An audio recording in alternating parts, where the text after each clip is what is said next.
This is Radio National. Stay tuned for Freedom News and Commentary, The Last Roundup. The opinions expressed in the last roundup are those of the individual speakers and do not necessarily reflect the opinions or views of this station or its sponsors.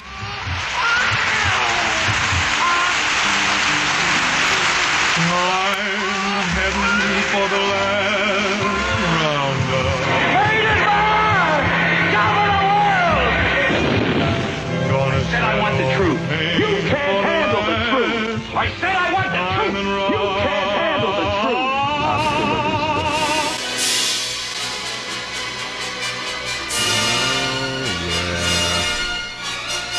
Here we are. It is October 18, 2009, and this is the last roundup. I think everybody's concerned about what's going on. What happened this morning was I was getting ready to go somewhere, and I heard a lot of commotion in the backyard and people running around. They didn't know what had happened, and they looked too busy and occupied for me to interrupt and ask what was going on. And then as I left, two of the boys were up on the roof of the house with a camera saying something about their brother. Oh, yeah. Well, those are the most iconic images of the week. Little Falcon Heaney and his daddy Richard and the amazing flying saucer that captured everybody's imagination and had everybody biting their fingernails over what is turning out to be just a big fat hoax. And it was kind of funny because an elderly family member called me and said, oh, there's a little boy who climbed into a flying saucer and he's flying throughout the skies of Colorado. And I was beginning to wonder if my family member had maybe lost it, but then I found out, well, it is almost true. If we went back a year ago to the fall of 2008, to the campaign, that, you know, it was a time when this country was in two wars, that we'd had a financial collapse, probably more significant than any financial collapse since the Great Depression.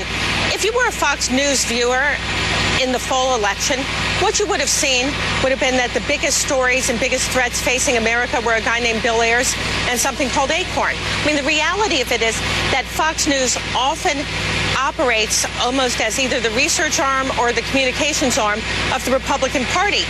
Well, here's another UFO, none other than Anita Dunn, the very bizarre, strange woman who looks a little bit like Sarah Brady or Carolyn McCarthy.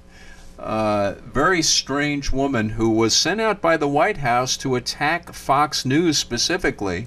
Now, I'm no fan of Fox News, but this is an interesting development. The videotape I'm about to show you is from way, way, way back in May of this year. It was in front of a high school crowd. The woman on the tape is Anita Dunn. The same Anita Dunn whose librarian glasses and gravitas were glowingly profiled in today's Washington Post. Actually come from two of my favorite political philosophers, Mao Tse Tung and Mother Teresa, not often coupled with each other, but the two people that I turn to most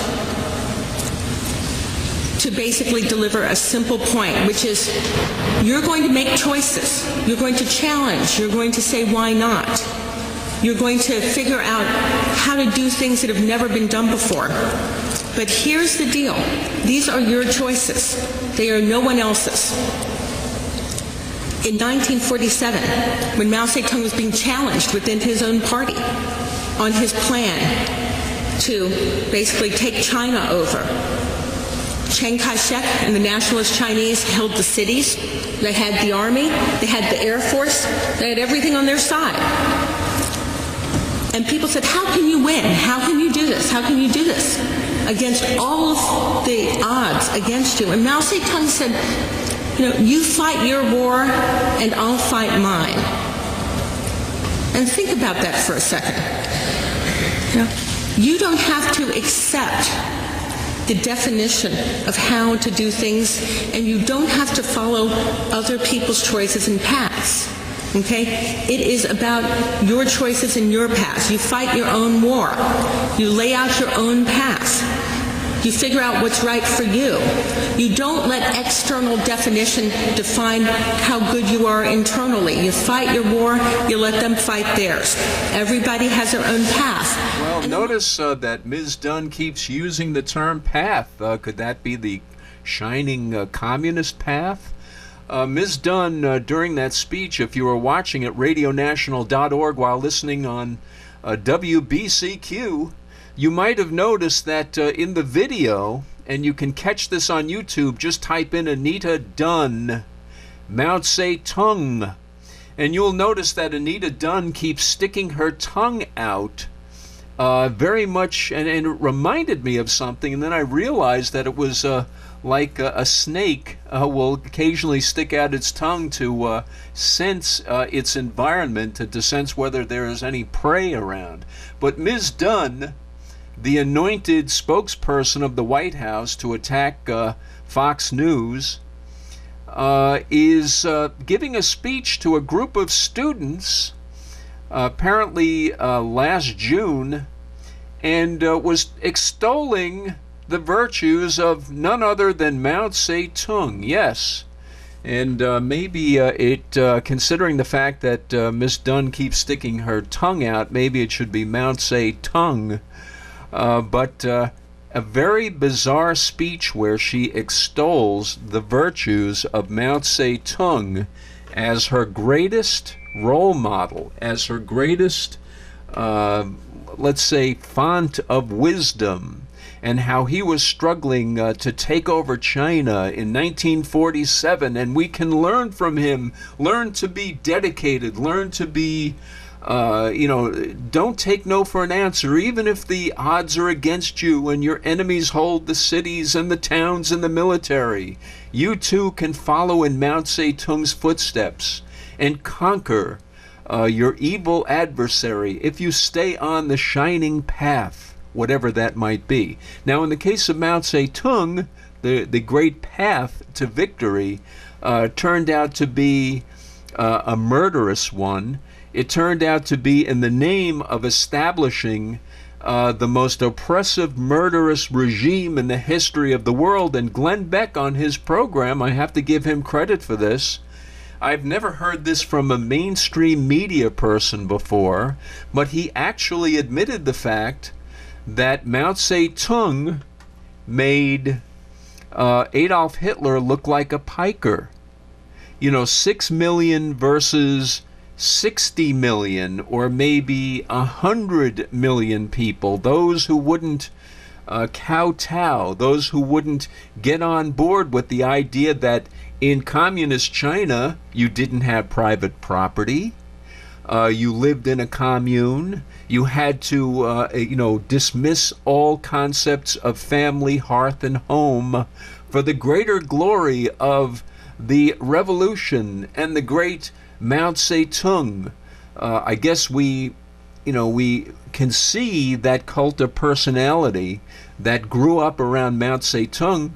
And it's amazing to me the inappropriate adoration by a high government official. Anita Dunn is the White House communications director, or the acting director. Maybe she was another disposable person like Van Jones, another self-avowed Marxist. But the idea that she would be standing in front of students, and if you couldn't see the video, she's standing at a podium in a church with a crucifix in the background, extolling the virtues of Mao Tse Tung, her great role model and hero and great, most influential philosopher. So what I'm seeing here, now this is all very bizarre. Why would the White House march out someone who could be easily outed by Glenn Beck? Glenn Beck outed Van Jones. Glenn Beck outed Mr. Holdren and Mr. Cass Sunstein and all of these other lunatics who are officially on the record extolling the virtues of communism. and extolling the virtues of destroying the family and euthanasia and all of those other nice little aspects, those adorable little aspects of the great philosopher king Mao Tse Tung. But why would they specifically pick someone who was this vulnerable to being attacked by Glenn Beck and being discredited by Glenn Beck? Oh, by the way, if you're looking, you're going to see if you're looking at radionational.org, there's a photograph of Mao Tse Tung up there, and next to it is the Empire State Building, lit up in the colors of the Chinese Revolution, glorifying that great moment in the late 1940s when Mao Tse Tung wrested control from the evil nationalists and brought China under the thumb of the most murderous regime in the history of humankind. We celebrated that by lighting up the most iconic structure in America, the Empire State Building. This isn't just, this isn't just a building. This is the building that in some ways is just as representative of America as the Washington Monument or any of these other obelisks that seem to be used to represent America. The Empire State Building represents not only what was the highest structure built by man, it also represented the American can-do spirit. In a very tough economic time, the Empire State Building went up in a matter of weeks, not years, showing that the American people, when given the ability and given a kind of a goal, they can achieve just about anything, rising up into the sky. And of course it's iconic because that's where Fay Ray was standing with King Kong when King Kong met his fate. But now the King Kong of the Empire State Building is Mao Tse Tung, and apparently this time King Kong conquered the Empire State Building and fended off the American forces. But it's now we have to think about why the Obama administration specifically selected somebody like Anita Dunn, someone who was in public to a group of students extolling murderous Marxist Mao Tse Tung to a bunch of students, graduating students. Why would she be the person selected? And you really have to start to wonder whether there is some sort of a weird game going on here where Rupert Murdoch, who is absolutely comfortable with Red China, who is absolutely comfortable with David Rockefeller, who is absolutely on board with what we consider to be and what we euphemistically call the New World Order, that this is very strange. It's almost as if they are trying to recreate the left-right paradigm in a very accentuated, exaggerated form, and using Glenn Beck as the vehicle for this because people like Alex Jones, now remember, Beck is there to more or less co-opt the Alex Jones independent thinking audience, the people who are out there who no longer believe MSNBC and their love affair with Mr. Obama, or the Fox News Network and their supposed love affair with the Republican establishment. The fracturing of the left-right paradigm is a great danger to the people who want to keep us in bondage, who want to keep us under their thumb and paying taxes for big military expenditures. They know that the terrorism ploy is really it doesn't really work very well domestically when it comes to controlling people regarding a domestic agenda. So in order to bring back the left-right paradigm, they march out Glenn Beck, who's supposed to represent sort of like the establishment, mass media, big media version of Alex Jones, and they have him jousting with all of these self-avowed, outrageously out-of-the-closet communists to give us the idea that, oh, wait a minute, Communism isn't dead. It's still a clear and present danger, although now it's here in the United States, and Anita Dunn and Van Jones and our president are all communists, and we have to cleave to Fox News and these nice Republican conservatives at Fox News in order to protect us from these evil people. Now, they are evil and they are serpentine, there's no doubt about it, but let's be careful about who we cleave to. Plenty dough and plenty of it. WBCQ is under stress right now due to increased power costs. Expensive oil means expensive electricity, the lifeblood of generating and projecting RF power. Please go to www.wbcq.com, click on the donate link, and give whatever you can to keep WBCQ on the air.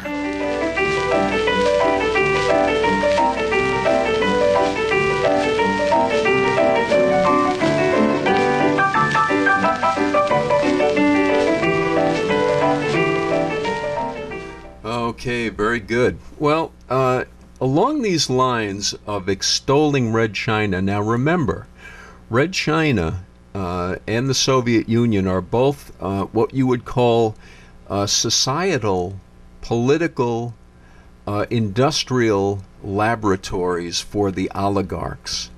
The idea of setting up the Soviet Union, and the Soviet Union and Red China were both very much a function of the great British banking empires and Wall Street, just as they set up the laboratory of Nazi Germany.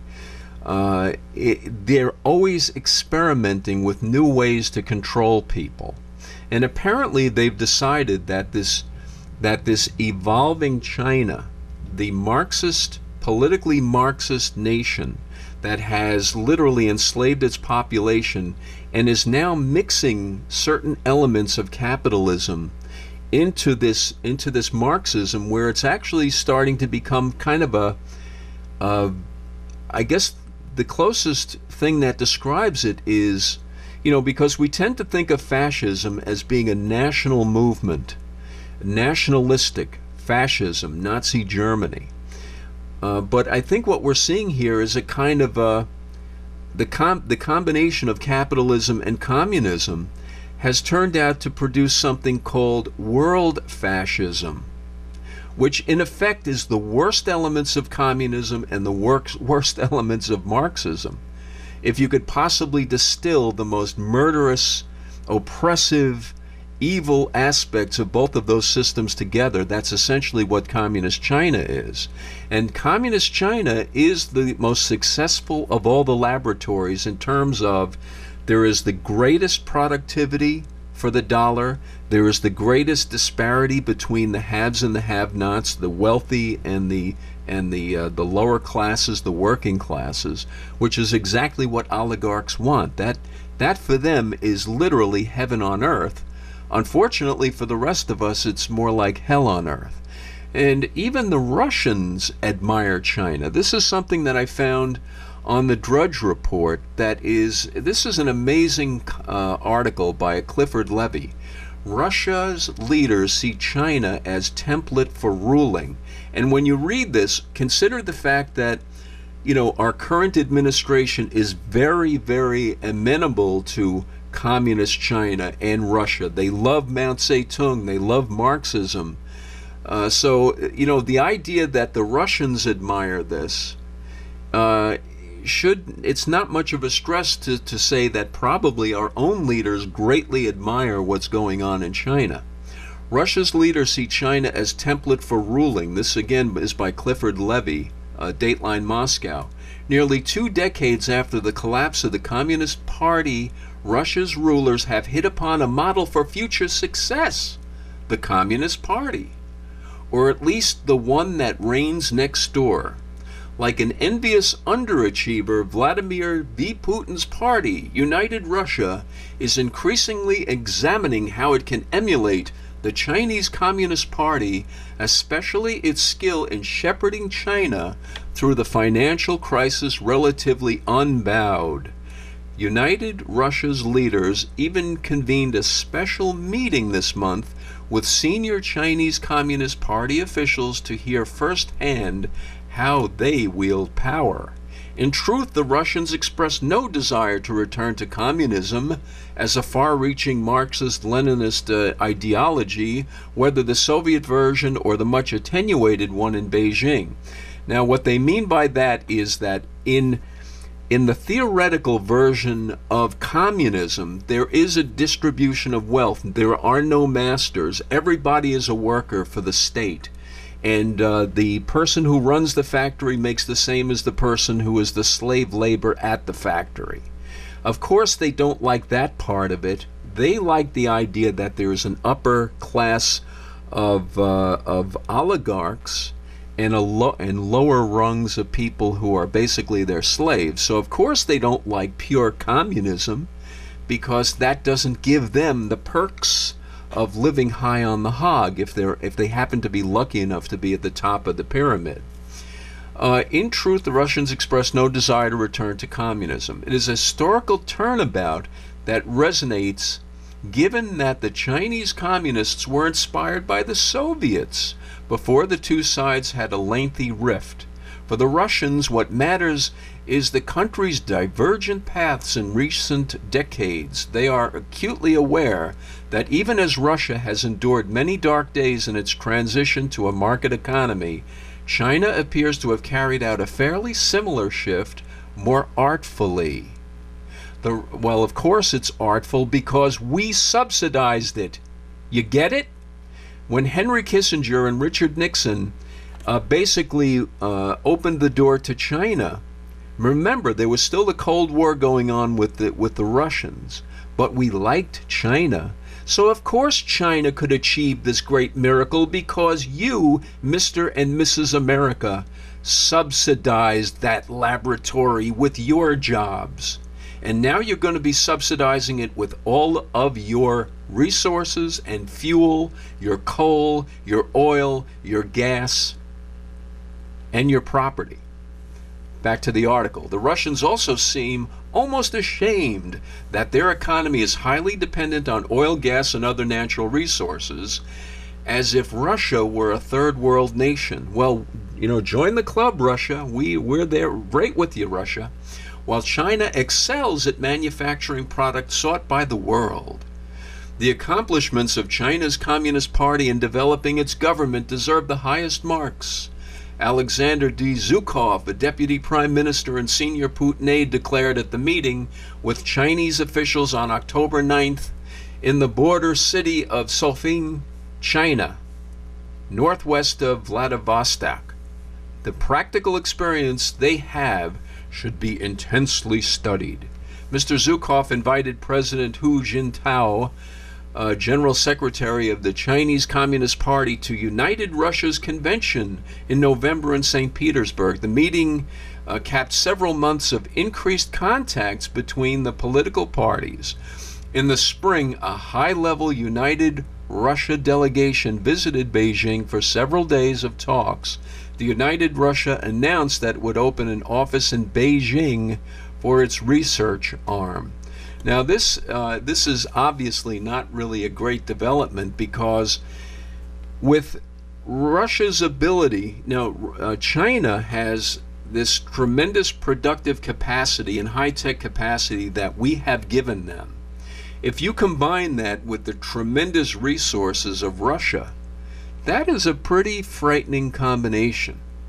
And if you consider the fact that we are hamstrung by an administration that has Soviet and Chinese agents within it, that are essentially stifling our ability to generate our own resources, oil, gas, and the basic building blocks of having an industrialized society, we are in a lot of trouble here. Strategically, we're in a lot of trouble. Today, both countries govern with a potent centralized authority overseeing economies with a mix of private and state industries, although the Russians have long seemed less disciplined in doing so. Corruption is worse in Russia than in China, according to global indexes, and foreign companies generally consider Russia's investment climate less hospitable as well, in part because of less respect for property rights. Russia has also been unable to match China in modernizing roads, airports, power plants, and other infrastructure. Well, they don't have Americans over there, helping out as the Chinese do. And Russia is grappling with a myriad of health and social problems that have reduced the average life expectancy of men to 60. One consequence is a demographic crisis that is expected to drag down growth. The world financial crisis accentuated comparisons between the economies, drawing attention to Moscow's policies. In June, the World Bank projected that China's economy would grow by 7.2% in 2009, while Russia's would shrink by 7.9%. Politically, Russia means more open than China, with independent, though often co-opted, opposition parties and more freedom of speech. The most obvious contrast involves the internet, which is censored in China, but not in Russia. Even so, Mr. Putin's political aides have long studied how to move the political system to the kind that took root for many decades in countries like Japan and Mexico, with a de facto one-party government under a democratic guise, political analysts said. The Russians tend to gloss over the fact that in many of those countries, long-serving ruling parties have fallen. The Kremlin's strategy was apparent in regional elections last week when United Russia lieutenants and government officials used strong-arm tactics to squeeze out opposition parties, according to nonpartisan monitoring organizations. United Russia won the vast majority of contests across the country. Now, the question is, did Russia learn those strong-arm tactics from the Red Chinese, or did they learn them from Acorn? Or did they learn them from Mayor Daley of Chicago? So I think you can see that this is something that is pretty amazing. You've been seeing images of the Nobel Prize. I just wanted to point out before the break that there is a very interesting story in the Washington Post, and I owe credit to Webster Tarpley. I heard about this on his program, and I just had to repeat it briefly here because we did cover the fact that the Nobel Peace Prize was given to Mr. Obama basically because he has agreed to serve as the official undertaker of the nation state known as the United States. And that previous recipients of this prize, of course, have also done tremendous damage to the United States, namely Theodore Roosevelt and Woodrow Wilson, not to mention Jimmy Carter. And that other, non-Americans who have received the Nobel Prize seem to be rewarded, like F.W. de Klerk and our friend with the American, with North America tattooed on his cranium. They also got the Nobel Prize for essentially applying the coup de grace to their own countries in the interests of internationalism. But it now looks like Ronald D. Rotunda and Peter Pham in an October 16th article in the Washington Post are basically saying that it's illegal for Mr. Obama to accept the Nobel Prize. People can, I'm quoting, and undoubtedly will argue for some time about whether President Obama deserves the Nobel Peace Prize. Meanwhile, though, there's a simpler and more immediate question. Does the Constitution allow him to accept the award? Article 1, Section 9 of the Constitution, the emolument clause clearly stipulates, and no person holding any office of profit or trust under them shall, without the consent of Congress, accept any present emolument, office, or title of any kind from any king, prince, or foreign state. The award of the Peace Prize to a sitting president is not unprecedented, but Theodore Roosevelt and Woodrow Wilson received the honor for their past actions. Roosevelt's efforts to end the Russo-Japanese War and Wilson's work in establishing the League of Nations. Obama's award is different. It is intended to affect future action. In other words, the Nobel Prize Committee, these internationalists, are basically, let's say, giving an incentive to Mr. Obama for future services. And needless to say, there is a conflict of interest, because our president is supposed to serve the needs, wants, and goals of the American people, not some sort of an internationalist cabal in a nation that still has a monarch. The last roundup will continue in a moment. Hello, I'm Rita Moreno. Some vision changes are normal. Some are due to eye disease. Do you know the difference? Open your eyes to the facts. To get more information about vision and aging, or to find out about what help is available if you're having vision problems, call Lighthouse International at 1-800-829-0500 or visit www.lighthouse.org.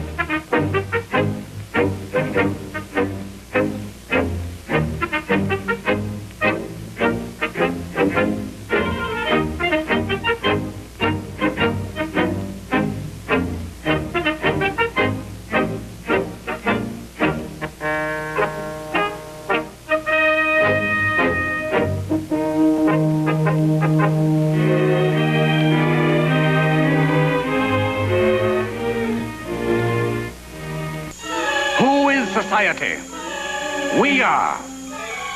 Man can be permitted to exist only in order to serve others.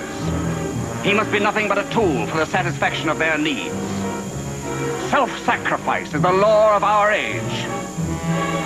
The man who refuses to submit and to serve, the supreme egoist, is a man who must be destroyed. Hi, Al. Greetings from chilly Wisconsin, where we had frost on the pumpkins last night. Just the other day, a friend of mine told me that he had asked a coworker of his, who was in a great deal of legal and financial difficulty, whether or not the coworker was willing to help himself by changing the way he lives. The coworker looked down at the ground, thought for a while, then said, "I'll have to think about that." With all the complaining going on about all the unconstitutional actions taken by the District of Criminals in Washington, D.C., why aren't people willing to take responsibility for their own lives? I encourage listeners to grab a paper and pencil in order to write down a website where they can get information on how to take control of their own lives and say goodbye to the criminal element in government in Washington, District of Criminals.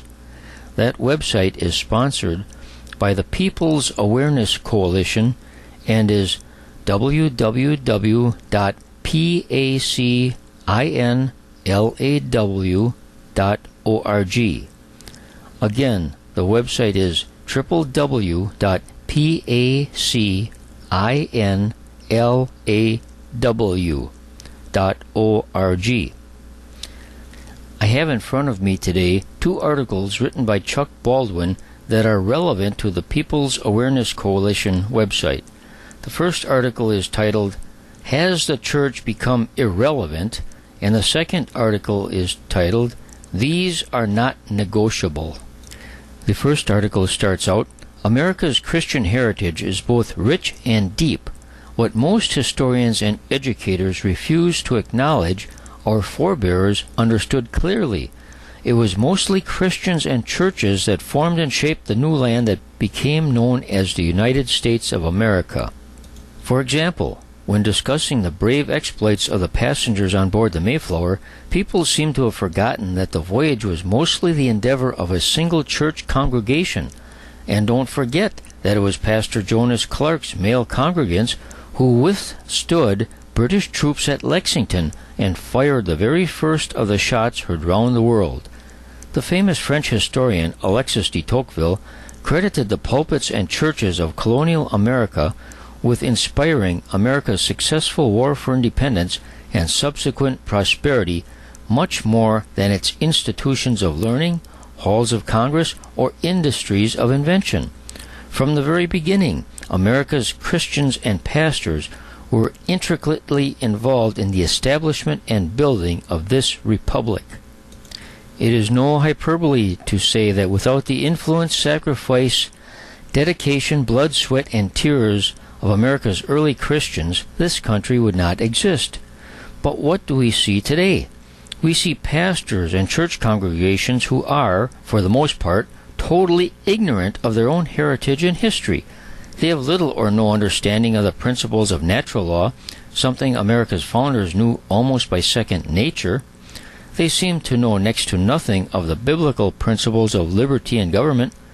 All they seem to be able to do is regurgitate some mindless interpretation of Romans 13, an interpretation that could have been written by King George III or even Adolf Hitler. Ignoring the great examples and exhortations of both testaments, today's Christians seem to have lazily latched onto a modern-day divine right of kings philosophy, through which they have become the pathetic slaves of arrogant and pompous political wolves dressed, barely, in the sheepskins of legitimacy. Where are America's watchmen on the wall? Where are the great stories of courage and commitment demonstrated by America's founders that once emanated from church pulpits? How is it that today's Christians know more about sports celebrities than they do America's heroes? How is it that these lying, conniving con artists called politicians can sucker church members as easily as they do the unchurched? How is it that Christians do not seem to recognize the devilish doctrines of socialism, fascism, elitism, or globalism for what they are? How can they be so easily manipulated? How is it that these corrupt politicians who vote to kill unborn babies, merge America into internationalist and global entities, strip Americans of their God-given natural right of self-defense, promote homosexual marriage, or allow America to lose its identity, culture, and heritage through unbridled illegal immigration, remain in good standing with any number of supposed Christian churches? Even though there are more churches in America than anywhere else in the world, the pastors and Christians of this country have, for the most part, become completely irrelevant to preserving the blessings of liberty, or even fundamental biblical principles, for that matter. Churches used to be respected as lighthouses in communities, places free from the jaundiced juxtaposition of political correctness and avarice. Today's churches are filled with both. Where once churches stood as guardians of truth, they have now become progenitors of error. Where once preachers stood in the similitude of Elijah and John the Baptist, they now grovel in the image of Joel Osteen and Rick Warren. Sunday schools were once bastions of biblical teaching. Today they are glorified coffee shops and playgrounds. The modern Christian home cannot even disciple its own children. How can it then be expected to make disciples of all nations? I repeat, the modern American church has, for the most part, become irrelevant. It is little wonder that more and more people are losing interest in the organized church. Instead of finding Christian love and kindness, they find the same kind of gossip, slander, petty bickering, favoritism, and selfishness that they might find at any office water cooler.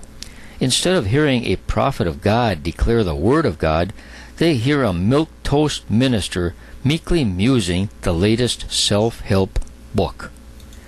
The complete irrelevance of today's organized church in America to the preservation of Christian liberty and constitutional government is especially disconcerting to those of us who still have freedom's fire burning in our souls.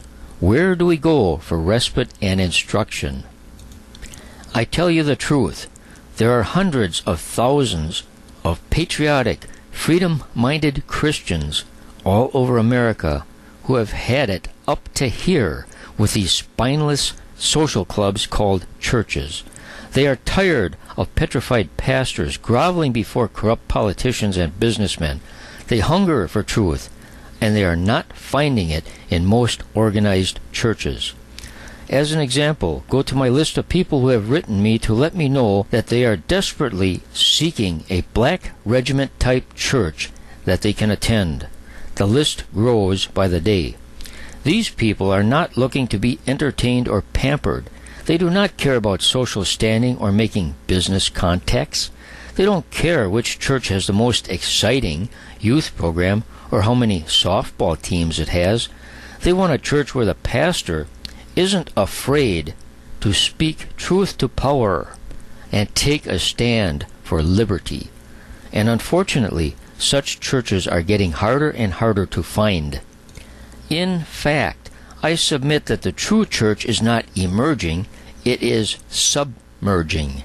As in totalitarian regimes all over the world, where there are basically two types of churches, the organized state-approved church, where people who worship the state go to put on a religious show, and the underground church, where real Christians go to worship God with honest, like-minded believers.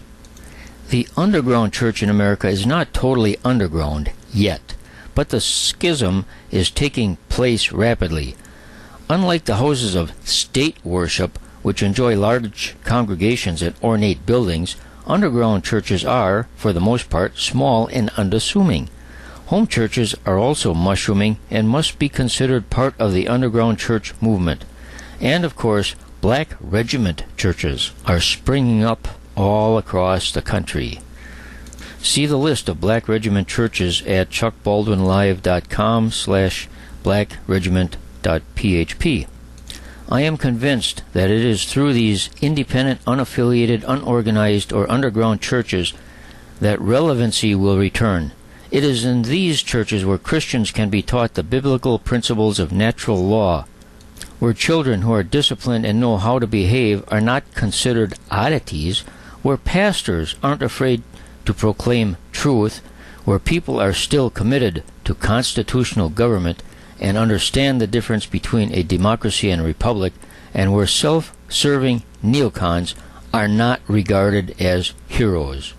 So, if you are a Christian and you want to be relevant to the preservation of liberty in this country, you need to get out of these establishment, state-worshipping churches and find yourself an underground, unaffiliated, or black regiment church. And you need to do it quickly. So ends the first article by Chuck Baldwin. In the second article by Chuck Baldwin, titled "These Are Not Negotiable," Chuck lists 7 freedom principles that are not negotiable. To recap them, they are: 1. The right to keep and bear arms. 2. The right to own private property. 3. The right to train and educate our children. 4. The freedom of speech and worship. 5. The right to determine one's own health care. 6. The right to life. And 7. The right to live as a free and independent people. In the first paragraph of this article, Baldwin cites the Declaration of Independence, where it states that the people have the right and the duty to throw off the reins of a despotic government. He continues by saying, "I would argue that we, like our patriot forebears, have also endured patient sufferance. For at least half a century, we have patiently endured the erosion and abridgment of our freedoms and liberties. We have watched the federal government become an overbearing and meddlesome nanny state that pokes its nose and sticks its fingers in virtually everything we do. We cannot drive a car, buy a gun, or even flush a toilet without Big Brother's permission. We are taxed, regulated, and snooped on from the time we are born to the day we die. And then after we are dead, we are taxed again. In the same way that Jefferson and company patiently suffered up until that shot was fired that was heard around the world, we who love freedom today are likewise patiently suffering a long train of abuses and usurpations. In fact, I would even dare say that these states united have become a boiling cauldron of justifiable frustration and even anger. Accordingly, it is incumbent upon us to very seriously and thoughtfully examine those principles that we absolutely will never cede or surrender. We have already surrendered much of the freedom that was bequeathed to us by our forefathers. We are now to the point that we must define those principles that form our line in the sand, and that we will not surrender under any circumstance. Either that, or we must admit to ourselves that there is nothing, no principle, no freedom, no matter how sacred, that we will not surrender to big government." Here, then, are those principles that, to me, must never be surrendered. To surrender these liberties to big government would mean to commit idolatry. It would be sacrilege. It would reduce us to slavery. It would destroy our humanity. To surrender these freedoms would mean absolute despotism and would provide moral justification to the proposition that such tyranny be thrown off. Number 1, the right to keep and bear arms. Men without guns are not free men, they are slaves. Men without guns are not citizens, they are subjects. Men without guns have lost the right of self-defense. They have lost the power to defend their families and protect their properties. Men without guns are reduced to the animal kingdom, becoming prey to the Machiavellians among them who would kill them for sport or for their own personal pursuits. As King Jesus plainly ordered, "He that hath no sword, let him sell his garment and buy one." This we will do at all costs. Number 2, the right to own private property. Like the right of self-defense, the private ownership of property is a God-given right that is rooted in the sacred text. As God told Moses, "Thou shalt not remove thy neighbor's landmark, which they of old time have set in thine inheritance, which thou shalt inherit in the land that the Lord thy God giveth thee to possess it." In fact, the history of Western civilization is replete with the examples of free men who are determined, even at the cost of their very lives, to defend the right to own property. Without private property rights, men are reduced to serfs and servants. Like chattel, they feed themselves by another's leave. This we will not do. 3. The right to train and educate our children. Education has never been the responsibility of the state. From time immemorial, education has been the right and responsibility of the family. This, too, has its foundation in the sacred volume. "And ye fathers, provoke not your children to wrath, but bring them up in the nurture and admonition of the Lord." Therefore, the absolute right of homeschooling or private parochial Christian schooling must never be surrendered. Homeschooling especially is fundamental to freedom. It is not a coincidence that throughout history, most totalitarian governments forbade parents homeschooling their children. Any government, federal, state, or local, that forbids or even restricts the right of parents to homeschool their children has taken upon itself the uniform of a tyrant. Number 4, the freedom of speech and worship. Speech and worship are matters of the heart and conscience. Only tyrants seek authority over matters of the heart, but, of course, that is what tyrants do. They seek to control men's thoughts and beliefs. Hence, the alternative media is essential to liberty. The Internet, shortwave radio, as well as independent magazines and periodicals. It is almost superfluous to say that there is no such thing as a free and independent press among the mainstream news media today. In fact, the major media more resembles a propaganda machine than it does a free press. The same can be said for most of the mainstream churches in America today. They more resemble havens for politically correct big government ideology than they do bastions of Bible truth. Therefore, home churches and non-establishment churches are increasingly requisite to a free people. 5. The right to determine one's own health care. The marriage of big government and big medicine has created a healthcare monster. Already, the dispensing of medical treatment is micromanaged by Big Brother in a way that has resulted in skyrocketing costs and inferior care, and in some cases, even death. Obama's universal health care initiatives that are sure to come, in one form or another, will only exacerbate an already untenable situation. Free men and women absolutely have the right to refuse vaccinations for themselves and their children. Forced vaccinations of any kind are an assault against the very foundation of freedom. Free men have the right to choose their own physicians, their own hospitals, their own insurance programs, etc. They also have the right to refuse any and all of the above. God is the creator. He is also healer.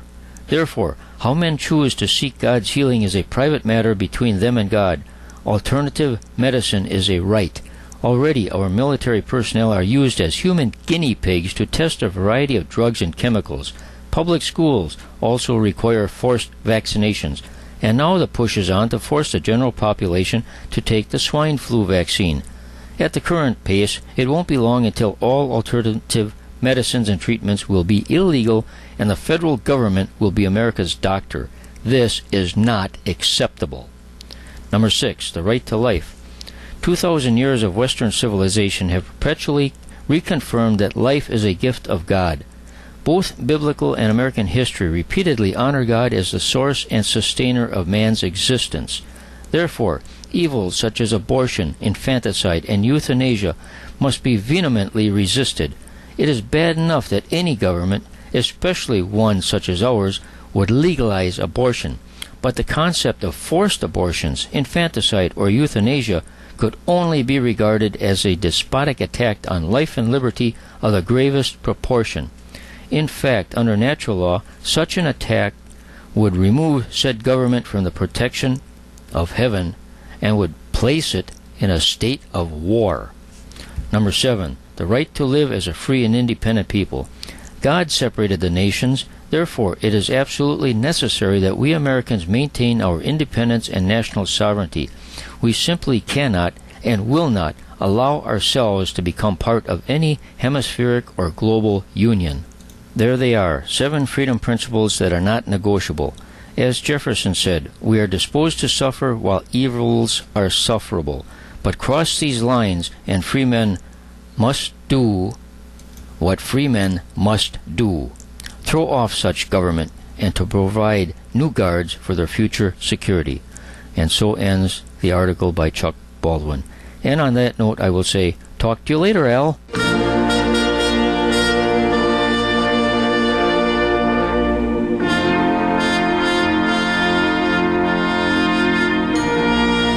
Wow, really superb. Thank you, Steve. And Chuck Baldwin as well. Great combination. The thoughts of Chuck Baldwin conveyed by Steve Magritz and amplified. Now, I think I'd like to end the program. I was originally going to talk about something that appeared on The Onion that was forwarded to me from a ham friend, but I think I'll wait until next week to do that. It was a kind of a tongue-in-cheek answer to the idea that Mr. Obama was setting up some sort of death panels to do away with senior citizens. And I sort of realized when I was reading it that in a way it's a very clever way of making us laugh about something that apparently is more real than we might want to contemplate. So I have to do a little more analysis of it before I get into it. What you see if you're watching at radionational.org and listening on WBCQ is a headline from let's say maybe an article that appeared 2 weeks ago in the Wall Street Journal, written by someone who I really admire as a writer, Peggy Noonan. I admire her because she's so literate, and because she was a speechwriter for Ronald Reagan and wrote some of his most touching, heartfelt speeches, and seemed to really capture what we all consider to be the spirit of Ronald Reagan.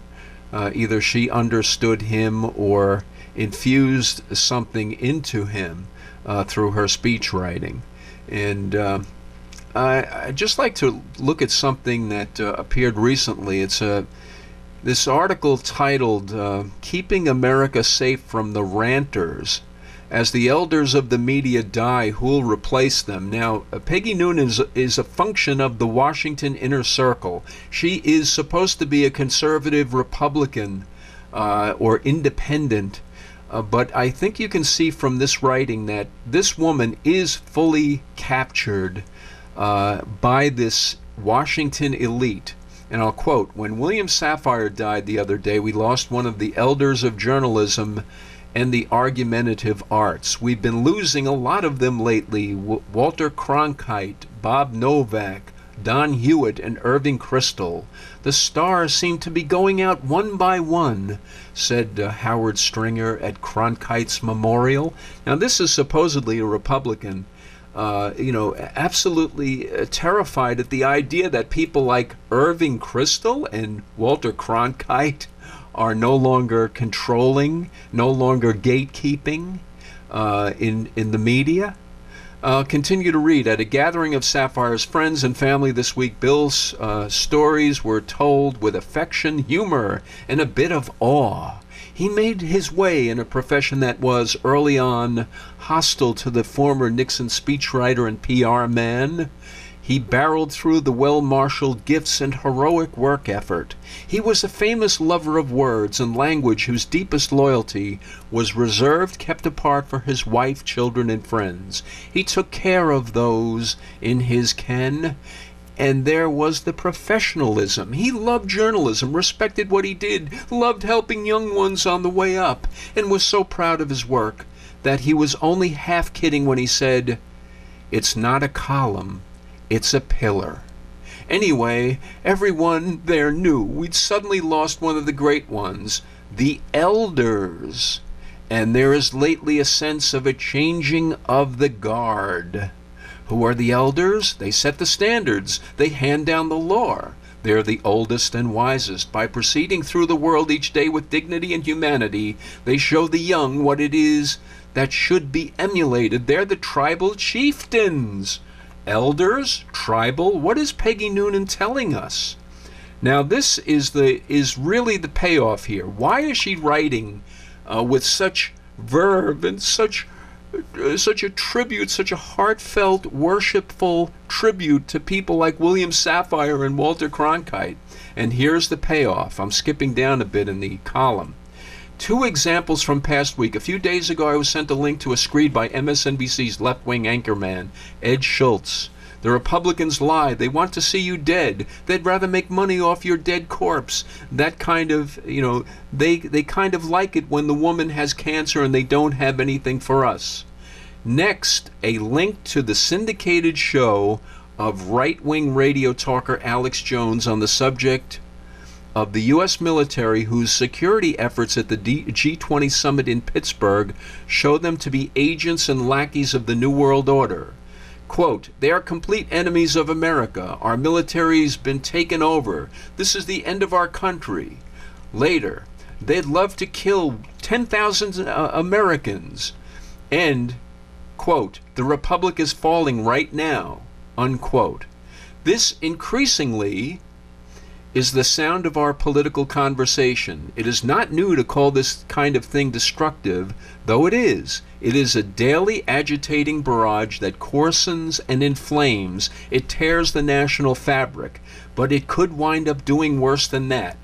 And Peggy goes on in this column where she is quoting Alex Jones as some sort of a dangerous person who is creating this atmosphere of extremes.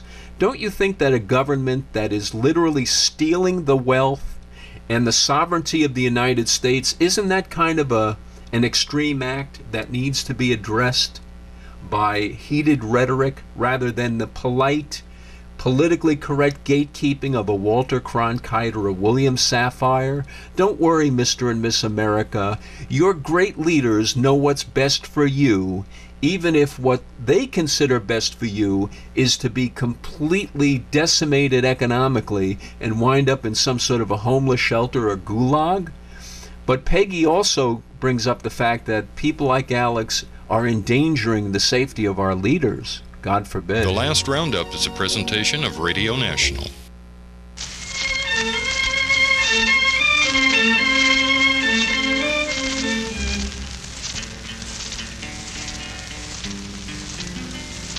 I'm heading for the last Roundup.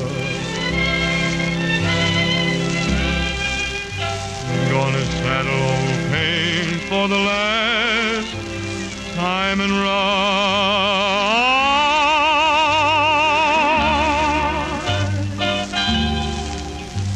So long, old pal, it's time your tears were dry.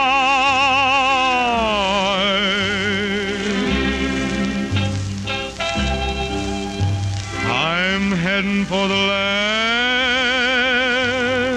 Roundup. Get along, little doggy, get along, get along, get along, little doggy, get along. Get along, little doggy, get along, little doggy, get along, little doggy, get along. I'm heading for the last roundup. To the faraway ranch of the boss in the sky.